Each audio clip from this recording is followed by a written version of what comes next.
Hey, what's going on everybody? Commander Crane here, and we're back with another video. So, this video today is going to be a little bit different than what I normally do.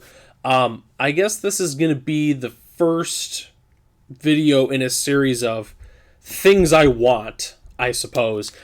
So, in this case today, obviously, and you saw the title, is going to be my top 5 wants for Pioneer in 2023.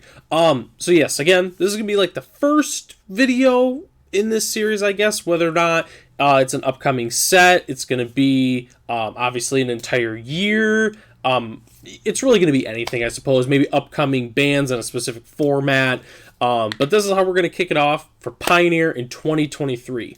Just a quick disclaimer, though, before we get started. Just remember, this is my top 5 wants. If your top 5 wants are different, which they likely will be in some way, shape, or form, let me know in the comments. What do you prefer? What do you agree with? What do you disagree with? Is there, something that I forgot I should have mentioned that we should have in the format? Is there something we shouldn't have in the format? Just let me know below. Your opinions are probably going to be different than mine, especially with some of these. Let me know what you think. So, all right. We're hopping right into it here. So, my top 5 wants for Pioneer in 2023. I might talk about it in a different video, but overall for 2022, the things that I wanted, a lot of them came true. The biggest ones being the Pain Land cycle being finished. As of the recording of this video, the Brothers War will officially be launched in a couple days on Friday. We're getting the rest of the Pain Lands for Pioneer. It's a huge help for a lot of different decks. Overall, I'm really happy about it, but that's, 2022. We're talking about 2023. So, right to the first one here. Unsurprisingly, number 1, finish the Fastland cycle. So, I know, you just talked about the Pain Lands. Oh my goodness. You're right. But we need to finish the Fastlands. The Fastlands, for those who don't know, are lands that enter the battlefield tapped unless you control 2 or fewer other lands. So, right now, we have Botanical Sanctum, we have Inspiring Vantage, we have, oh my goodness, Concealed Courtyard, Blooming Marsh, and oh my gosh, I'm going to forget the other one. Spiral Canal, there we go. So, but we only have half the cycle right now. So the other part of the cycle here, Razorverge Thicket, Dark Slick Shores, Copperline Gorge, Seachrome Coast, and Blackleaves Cliffs. I want the rest of those in Pioneer. It's kind of crazy that they're not. I know a good friend of mine was building a deck a while ago, and I was going through his deck, and I saw Dark Slick Shores. And I said, hey, is this for Modern? He goes, no, it's Pioneer. I was like, Dark Slick Shores is not in Pioneer. So I'm really hoping these come back soon. To be honest with you, I know a decent amount about the lore. I'm not an expert per se.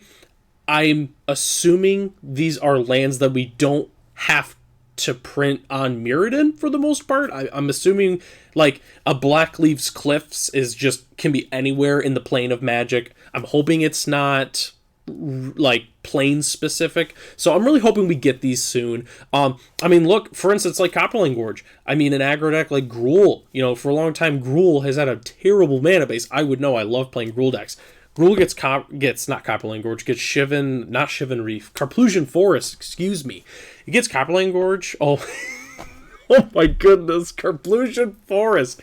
Now Gruul is one of the best decks in the format, and I'm really thinking with other decks that they will vastly improve. For instance, like Green White Angels or Collected Company decks, they're going to want the Razorverge Thicket. Dark Slick Shores, I'm not really sure what would want Dark Slick Shores specifically, but I know decks will play it. Same with Seachrome Coast. People want these lands. Just put them in. We've already got half the cycle. Just put the rest of them in. I don't care if it's in a Pioneer Masters or whatever, March of the Machines or what have it. Just put them in. Just put them in Pioneer. So, all right. We're going to number 2. More tribal support. So, in general, I think tribal really struggles in Pioneer. I would say the only good tribal decks, I know Spirits is good. Humans is pretty solid. I'd say it's like a tier 2 deck. And then Elves is about that tier 2 as well. But I really think it's less about that those tribes are good. In fact, that they're just good cards in general. You know, it's a collected company deck. Your cards are accidentally a bunch of humans. You know, I would say the only one that's really tribal oriented is Spirits, I would say, but that's because you have cards like Spell Queller for Disruption and things of that nature. But these are 3 examples of cards. I'm not saying these specific, but just this kind of idea. So Cavern of Souls. Essentially, for those who don't know, it's an unclaimed territory, except the creature type you choose can't be countered. Is this too powerful for Pioneer? I don't think so. I mean, let's be honest. I mean, the only deck that's really countering spells is blue-white, but half the time they're just, you know, I mean, they play Absorb and some sideboard cards. They're not typically, you know, mana leak, which I'm going to talk about that later. They're more of just, you're going to play, okay, now I'm going to Fateful Absence. I'm going to destroy it. Not so much countering. I think overall it can really help tribal decks. Cavern of Souls. Second one, Diregraph Captain. I just think that zombies need some more support in general, and I just remember Diregraph Captain from back when I used to play really casually. Just a really good solid lord. I want more cards like that. I know from that cycle is a great example. I know Stromkirk Captain was awesome. I feel terrible. Drogskull Captain. There we go. Drogskull Captain. I wouldn't mind that in the format. Just more good lords. They can be reprints, they can be new ones. I know we got some more from Dominaria United, and that's perfect. I think we need to keep going. I think we need to get other, you know, like skeletons, for instance. Like, I don't know why they only have 1 bad lord. Like, technically they have 2, but the one's not even a skeleton. So yeah, Diregraph Captain, great example. Last one, Steely Resolve. I'm not really sure a Steely Resolve specifically should be in the format. I think it should be more of a blanket. The creatures have Ward 2 or something, or Ward 1. I think Shroud in general, they just don't print Shroud anymore. For those who don't know, it's just the creature can't be targeted by you or your opponent. It's like Hexproof, but technically worse. I don't think they should just be getting a blanket Hexproof. Maybe a Ward 1 would be fine. Just something like that where it's just, maybe like they bring back an entire cycle. For instance, that whole tribe, well, that set had an entire cycle. What if it's just a green one that gives your creatures Ward 1, or a red one that gives your creatures of the type haste? I don't know. You know, I know they're better at creating new cards than I am, obviously. So just something like that to boost all the tribal decks in the format, I think would just be great for a lot of players, obviously, including myself. So, all right, we're going to move to number 3, more classic modern reprints. So, a quick disclaimer, yes, I know they have done quite a few cards like that. I can't remember all of them, but I know we've got, like, well, Scavenging Ooze is already in, but I know we have, like a Zeus. I mean, we just got Liliana the Veil, finally, which is awesome. I'm forgetting on other cards. I know there's more. You're going to hate me in the comments, and that's fine. But I put 3 examples of cards we should see in this format. Number 1, Electrolyze. Man, Electrolyze, that card used to be a house in Modern, not even existent anymore. I know, Prismari Command, yeah, I know, but let's just put Electrolyze in there. I think it'd be a great idea, and while we're at it, make it a common. I don't think it's legal in Pauper, so we might as well just do it right now. Second example, Lingering Souls. I mean, this card was one of the best cards one of the best things you could do in general in Modern for a long time. Lingering Souls sees 0 play in the format. I really think we could bring a card like that back. I think it'd be really cool. And then the last example, Stony Silence. It's kind of weird to think that this card is not in Pioneer, honestly. Obviously, it's an Innistrad. It just missed the cut. Active abilities of artifacts can't be activated. I think just a really good blanket card like that in general in the format could be good. There's 1,000 other cards I could have put in this slot. Like, for instance, Mana Leak, like I talked about earlier. I can't believe Mana Leak's not in the format yet. I just thought of a card earlier. Maybe Dark Confidant. I don't know if Dark Confidant would be a little too powerful for the format. I mean, we have Liliana the Veil. So, I mean, maybe Dark Confidant could work, but I'd really like to see more classic reprints make their way into Pioneer. They've been doing a pretty good job of that recently. I just hope that they keep that momentum going forward. And plus, also added, I think it would bring a lot more interest in the format. People that play Modern, that say, hey, Mana Leak, I love Mana Leak. I used to play that in Stronghold. Maybe I should play Pioneer. Just an idea. Just an idea. So, all right. So, number 4. Now, this is going to be probably the most controversial part of this entire video. Number 4, no more Parhelion II and Karn the Great Creator. So, this is my personal belief on the format going forward on what should happen. So, personally, I don't want either of these cards to exist in the format. I'm going to explain my reason why. So Parhelion II, obviously, as a strict of just what it looks like. Oh, now I gotta plug in my laptop real quick, and I just exit out of that. Whoops! All right, I gotta plug this in. I'm gonna keep talking, but as I was saying, with Parhelion II, obviously the face of the card, it's not that powerful. It's really not. I mean, 5/5 vehicle for 8. Oh man, you get 2 flying angels. You're never going to cast it, and you're right. Obviously, you're right. You're never going to cast it. But when you're reanimating it on turn 3 with Greasefang, that's just completely ridiculous. For those who don't know, I wish I had it pulled up here, but Greasefang 4/3 for 3. At the beginning of combat, you can return a vehicle from your graveyard to the battlefield, gains haste, and then you return to your hand. So when people are putting a Parhelion in play on turn 3, that's just completely absurd. I mean, why play aggro at that point if your opponent's going to be slapping you with 2 flying angels, that vigilance, mind you, flying vigilant angels, and a big 5/5. I mean, what's the point? I just think a card like that leads to a lot of non-games for the most part. I mean, it's like, do you have the graveyard removal? No. Okay, well, you're just dead then. I mean, it's turn 2 Grisly Salvage, turn 3 Greasefang, game's done. I mean, I just think it's not really what Pioneer should be about.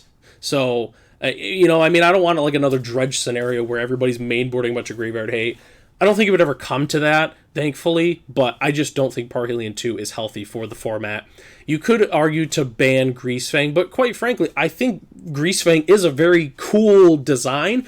I just don't think they should be bringing back 5/5s that make 2 4/4s when it attacks. I mean, that's just absurd. So the second card I'm going to talk about, Karn the Great Creator. So this is a very controversial one, I'm sure that everybody's going to talk about. And again, if you have different opinions, let me know in the comments. I want to know everyone's opinion on it. So Karn the Great Creator, I'm not going to go ahead and read it. If you're interested in reading it, it's right there. I mean, it's pretty simple. Essentially, for those who don't know, the few of you, with Karn the Great Creator, it essentially, there's an infinite combo in Pioneer with a card called, oh my gosh, Restorative Burst, I know is the one side. Basically, it's a cauldron where each player gains infinite life, and then the other side, you tap it and you mill them based on the amount of life gained. So if you each gained 100 life, you mill your opponent for 100. They lose when they go to their draw step. So Karn the Great Creator, I think, just shouldn't be in the format. And this is coming from someone who has cast a lot of Karn the Great Creators. I just don't think it's a good card for the format. It makes all of the green devotion decks very linear. Like an example, for a long time, there was a lot of different styles of green in the format. I mean, you had like Steel Leaf Stompy, then you had just like a regular ramp devotion package. You kind of had like a little bit of like a Walker style going on, you had like the Nissas, and you played Karn, and you played, I'm forgetting another one, I feel terrible. But now there's no reason to play any of those other styles. Just play the Karn the Great Creator combo list. So I just think for that reason that Karn should be banned. I think I want Green Devotion to have the different flavors again instead of just one variation. Could you ban the Cauldron? Yes, you could just ban the Cauldron, but I think when you keep Karn in the format, it somewhat limits the power of artifacts you can bring in. I know Brothers War has gave us a lot of really powerful artifacts, so I don't want them to not print more cool artifacts just to keep Karn the Great Creator in the format. I just don't think that makes sense personally. You could argue to ban Nykthos. I think Nykthos can stay for right now. I don't think it's a problem. Wizards of the Coast has shown that, hey, we can actually unban cards like Oath of Nissa. It was banned at one point, it's not banned anymore. Maybe they ban Karn and then maybe they ban Nykthos, ban Karn, unban. I don't know. I think it's a little messy personally, but I think just ban Karn, you get rid of the combo. People can still do big, dumb green things, which is great. I love that in the format. I know when Wizards of the Coast talked about creating Pioneer as a format, one of the big things they talked about was wanting Nykthos in the format as a pillar to have devotion decks. And I think when you remove one of those pillars, it's kind of, I don't want to say unfortunate per se, but it seems weird that it says, hey, this is what we want out of this format, and then they say, actually, we don't want that in the format. So instead of printing a bunch of cards with green pips everywhere, or just ban the Karn, or just get rid of Nykthos, either way, I really think one of these should be banned pretty soon. So, in the last one here, it's going to be a little bit more broad than this, but THUNDERMAAAWWWW! So, THUNDERMAAAWWWW Hellkite, those who watch a lot of my videos and past videos, you guys know THUNDERMAAAWWWW Hellkite is one of my favorite cards in Magic. I'd say it's arguably my favorite along with Carnage Tyrant, but I love THUNDERMAAAWWW Hellkite. So, 5/5 for 5, flying haste. When it enters the battlefield, it deals 1 damage to each creature with flying your opponent's control. Tap those creatures. So, there's 2 parts to this. So, the first part is, yes, I want actual THUNDERMAAAWWW reprinted. Could I have potentially thrown this in like the classic modern reprints? Sure. I really wanted to talk about THUNDERMAAAWWW Hellkite specifically. One reason being, THUNDERMAAAWWW Hellkite is in M13, which for those who don't know, M13 was the set before Return to Ravnica. So it is the set closest to Pioneer without actually being in Pioneer. So THUNDERMAAAWWW Hellkite was this close to actually being in the format, and it's not, which for me is really unfortunate. I love THUNDERMAAAWWW Hellkite. This card is just awesome. Great design overall. And overall, I mean, you can't say it's too powerful for the format. I mean, we have cards like Glorybringer, we have Goldspan Dragon, Stormbreath Dragon. I mean, it's not too powerful for the format. It's not going to warp the format. Might not even see a ton of play, for being completely honest. It's just a card that, hey, I've loved playing THUNDERMAAAWWW Hellkite. I played a lot of THUNDERMAAAWWW Hellkites. Had really great finishes with THUNDERMAAAWWW Hellkite. I just want it to come back.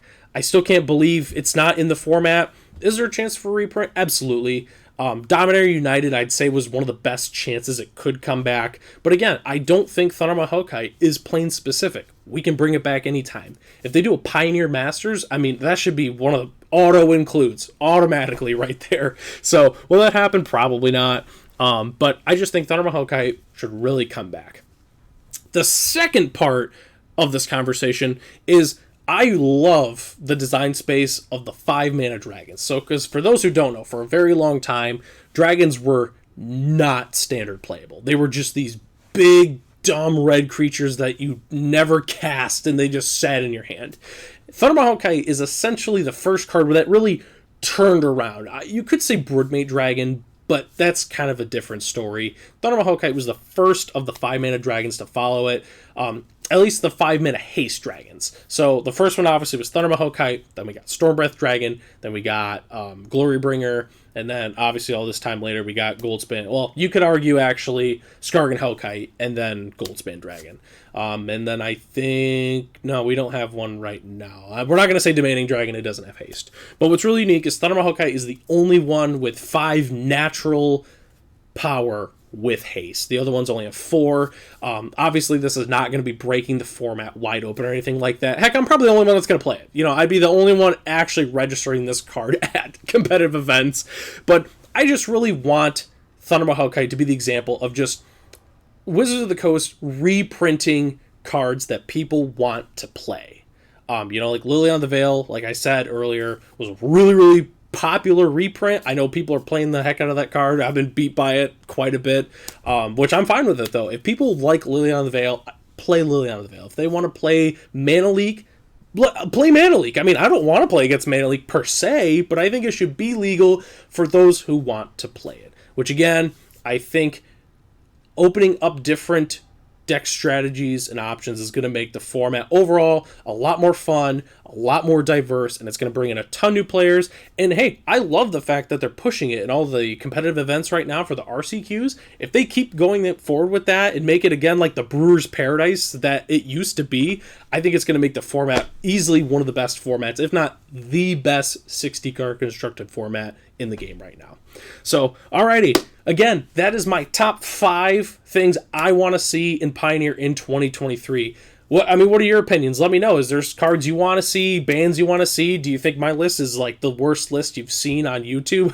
Let me know in the comments. And again, if you like seeing videos like this, let me know. Drop a like. It really helps to let me know, like, hey, I actually like watching your videos, kind of. You look funny on them. So, all right. Thanks, everybody. I'll see you in the next video.